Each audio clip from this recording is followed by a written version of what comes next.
it's kind of some new slides and some new thoughts, so it might just be 15 minutes of rambling, but hopefully not.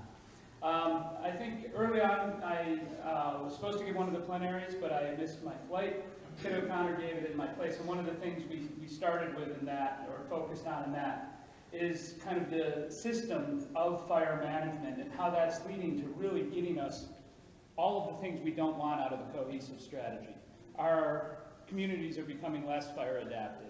Our ecosystems are becoming less resilient, and the safety and effectiveness of our response is going down. And I think we can agree that's what we've seen over the last 20 years. So how do we change that? And hopefully we'll be able to give a little more positive spin on some things today.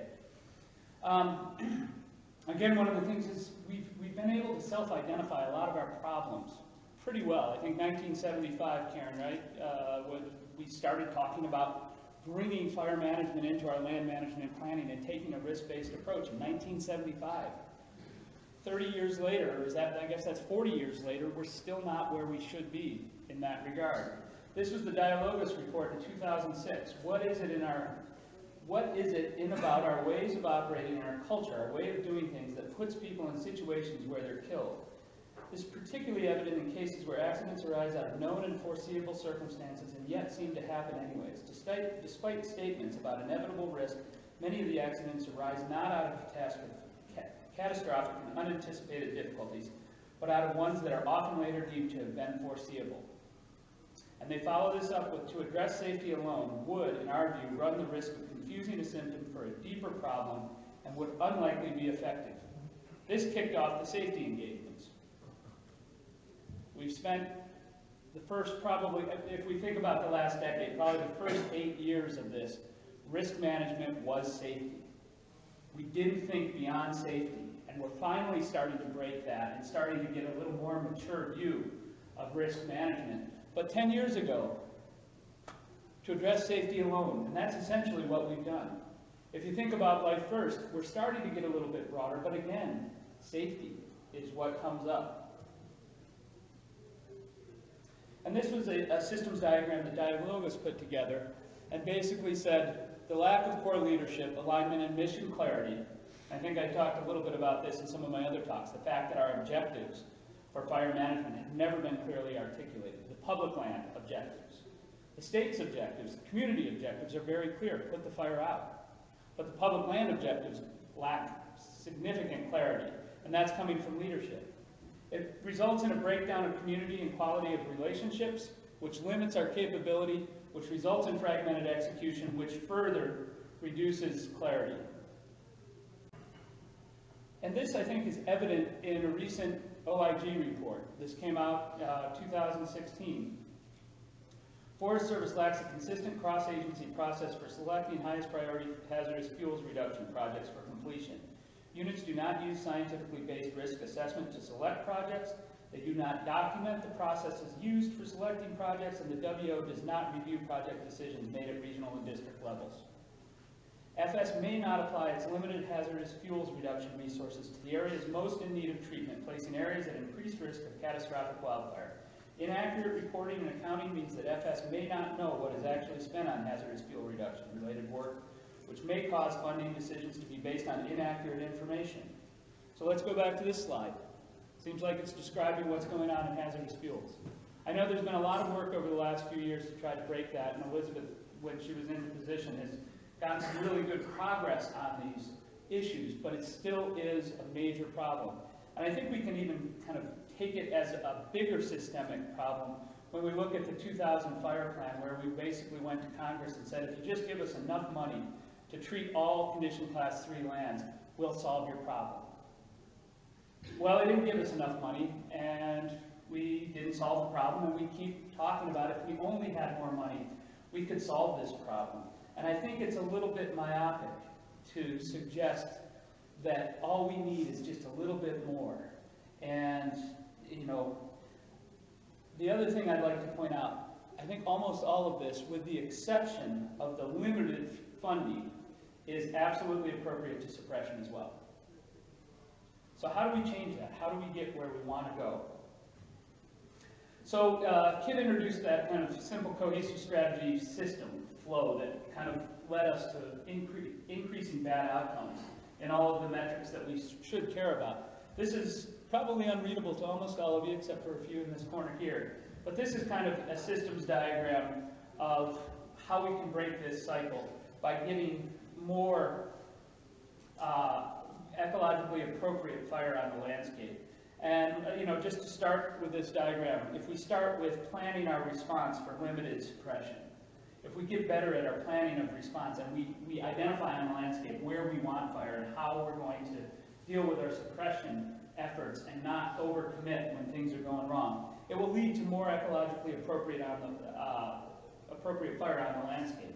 That fire on the landscape will improve the safety and effectiveness of our response, which will improve the fire-adapted communities' resilience and their ability to survive fire, which will lead to more social license for ourselves, which will lead towards leadership support and additional planning in our response for limited suppression. We also have another loop where ecologically appropriate fire will improve the resilience of our landscape, not just the ability of our communities to sustain themselves during fire events, but our landscapes will become more resilient, which improves fire-adapted communities, which improves social license. So these feedback loops that currently are working against us in a lot of places can be turned around and used to work for us. And when we think about how we get this system kind of clicked into action to get us these positive feedbacks and get us going in the right direction, there's a number of different ways we can talk about how we do that. Fuel treatments have been kind of our primary language, and I think we've kind of focused on, if you just do this, well, there's this idealized fuel landscape out there, and if you just let us get it, we'll get it for you and everything will be fine. And I don't think that's realistic in a lot of places. So fuel treatments absolutely are an important aspect to try to kick this system into place in some areas. But we also need to think about the communities themselves, fire-wise building, zoning, home ignition zone, maintenance, just stopping building in some of these hazardous areas. And then our friends in the insurance industry, as they start to see more losses, they're going to start passing that information and that signal down to community members that these places aren't insurable in some cases. Obviously, education is really important. I think in achieving social license and getting the communities to really support alternative ways of looking at fire. Sarah McCaffrey's done a lot of work in this area, and she's come to the conclusion that there is a lot more social license than we think there is in improving our ecologically based fire management, both managing fire for resource benefit, putting fire on the landscape. Active management is supported out there, and we do have social license, but we need to get more, and education is one of the ways to get it. Leadership support, it's going to take some political will. When we start taking a risk-based approach, it's embracing uncertainty and recognizing that even when you make the right decisions, bad outcomes are going to happen. And when those bad outcomes happen, how do we support our people to say, no, you did the right thing, and we want you to continue to do that, even though it's going to come out in the media and the community pressures will come out and saying, you could have suppressed this one. Yeah, we could have, but in the long run, we needed to let it go, and something weird happened here, and we're learning from that. So that political will is really important. And then improved decision support. How do we improve our planning so that we can reduce that uncertainty for those line officers who have to make these tough decisions and have to live in the communities? And that's the area that we've probably focused the most strongly in my group in Missoula. This is a diagram that I've put together just to kind of recognize that we do have a lot of systems in place that can be married and integrated to get from a land objective all the way down to tactical fire management on the ground. And that the information in these systems can link together, is ready to link together. It's just going to take some effort and some money and some people with the skill set to really do this. So if we start out of the planning on the left-hand side, we start with a landscape risk assessment. And this can go beyond fire, but we'll focus on fire now. And look at what are the primary values, where are they at, and how does fire interact with them.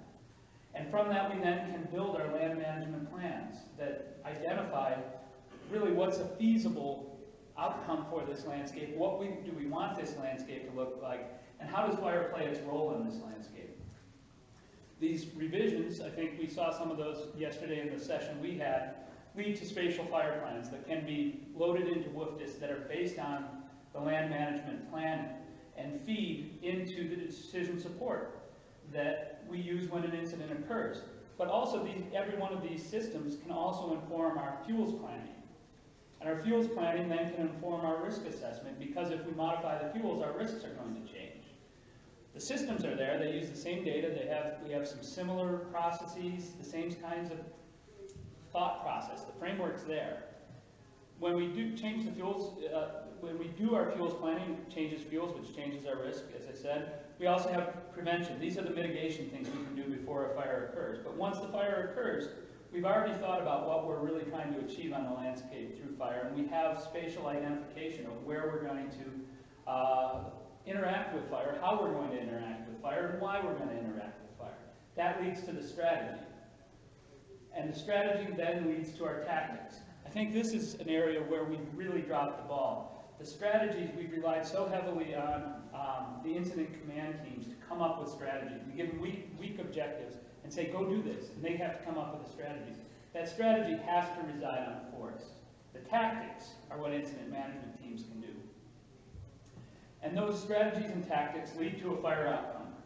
And that fire outcome needs to be monitored and fed back into the system, because it's going to change our landscape risk. It's also going to change what we know about how fire is acting on our landscape. And this is the integration that I think we need to enhance. But the systems are all there to do this. We just need to invest in it. Some other things I think we can utilize to really kind of communicate with the public. This is a piece of work Kit O'Connor presented yesterday that just looks at where on the landscape fires are likely to stop. And one of the things you can see is there's some pretty significant red areas. And what if you live right next to one of these red areas? Well, right now, we're going to try our best to stop fire there and hope for the best and, see what happens. What if we take this to the community and say, you live in an area where we have no opportunity to stop fire? What are we collectively going to do about it? And maybe we can't treat fuels here, or maybe we can. If we treat fuels, maybe then we'll have opportunities to stop fires before it comes into a community. Maybe we don't have those options. So what are we going to do collectively in sharing our risk about this situation? Also, I think this is an important concept that we're just starting to hash out. This is some work we're doing with Matt Jolly. And basically, he's really taken the predictive services work and downscaled it to very fine scale, 1 kilometer information that's far more informative than the PSA boundaries. And what he's able to do is also look at not just the ERC, but also the burning index. What do we expect today, given the winds, the alignment, all of these different things at fine scales, because we know that the RAWS station is 10 miles away on the different slope aspect, all of those things. He can downscale this now. And what he's shown is that extreme fire behavior, crown fire, erratic behavior, can be modeled pretty accurately in these systems. And what we can do is kind of go, this is a quiet day, this is a moderate day, and this day is absolutely going to rip. And you can do that for 3 days in advance, just using the predictive services down to the 1 kilometer level. One of the things we need to recognize is that if you look at the upper dotted line, this isn't working, but that's all right, that starts high at the green, that's our relative effectiveness, the probability of being successful in suppressing a fire. And what we know is when it's quiet and calm out there, we're very successful. As it gets more severe, we become less successful. And then when it's extreme, our suppression response doesn't work. Fires get away no matter what we do. And yet when we think about how we're actually behaving, that kind of upward dashed line, as things get worse, we just throw more stuff at it and keep throwing stuff at it. And when it gets too extreme, we throw aircraft at it because it's not safe for people. That needs to change. And what we can do with this information is start using it as a dialogue between line and the fire folks and say, what are you going to do when you see these conditions? As things get very extreme, what is allowable? What isn't allowable? How are we going to come to a contract on when you see these things? You're going to do something different. One of the things to note, and again, I apologize for these slides being all the way over there, Yarnell, Twist, Frog, and 30 Mile are all labeled on there. They're all on the far extreme right. These are when our burnovers happen. We can predict these things. We just need to act differently and recognize that we're not going to be successful under these conditions. So, in conclusion, breaking the paradox. It's going to require different solutions in different areas across all ownerships. There isn't a federal solution that's going to solve this problem. We've got prescribed burning in some places is key. The Southeast seems to be using it pretty effectively, although Gatlinburg's kind of a different scenario. We have resource benefit fire that's really being promoted in this region to great success. We have multi-objective fire, getting big fires on the landscape where they can be while we're still trying to protect communities. And we need to do all of the above. Improving community resilience to wildfire will be necessary to obtain that social license for adaptive fire management. In many areas, suppression will still be the dominant strategy, and this paradox will likely persist. The value of living in some of these landscapes exceeds the cost of suppression, and we're going to have to keep suppressing fire there. There's no real other option in Southern California, except for fire-resilient community, but we're still going to be fighting fire there. But even when we're fighting fire, we can reduce loss, lives, homes, resources, expenditures through improved fire management planning within the agencies, with partners, and with community members. Any chance for questions, or am I out of here? Yeah, no, we got a minute or two, so any questions for Dave? Yeah, Tim. About that dynamic, just give us more money and we'll solve it all. What do you think about accessing FEMA-style disaster planning for suppression? That's kind of a policy question that I'm supposed to avoid. Beers can probably get it out of me one-on-one, though. Any other questions? Yeah. What else do you recommend to improve our decision support tools at the national level for, for example, geospatial tools? Well, I think there's a lot of different tools out there, and we've got that framework that we've identified in GTR 315 that I think is pretty solid.